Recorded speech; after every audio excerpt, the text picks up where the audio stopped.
అసలే టాలీవుడ్ నుంచి ఆఫర్స్ రావటం లేదు. ఏదో ఒకటో రెండో వస్తున్నాయంటే ప్రతిసారి మీనాక్షి అడ్డుపడుతోంది. గుంటూరు కారం నుంచి ఇదే ట్రెండ్.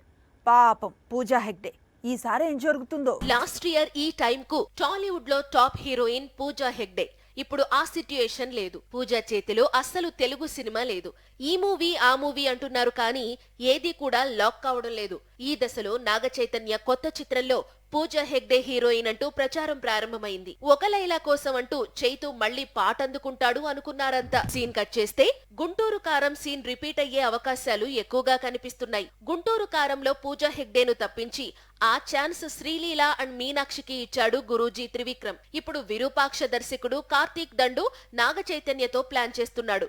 ఇందులో ముందు పూజా హెగ్డే అనుకున్నా ఇప్పుడు మనసు మార్చుకుని మీనాక్షి చౌదరికి ఛాన్స్ ఇవ్వాలి అనుకుంటున్నారట. గుంటూరు కారం తర్వాత లక్కీ భాస్కర్ లాంటి బ్లాక్ బస్టర్. టాలీవుడ్ కు ఇంతకంటే రీజన్స్ ఏం కావాలి? అందుకే మీనాక్షి డేట్స్ కు కాంపిటీషన్ పెరిగింది. త్వరలో రిలీజ్ కానున్న మెకానిక్ రాకీ కూడా హిట్ అయితే మాత్రం మీనాక్షి టాలీవుడ్ లో నెక్స్ట్ లెవెల్ కు వెళ్లడం ఖాయం.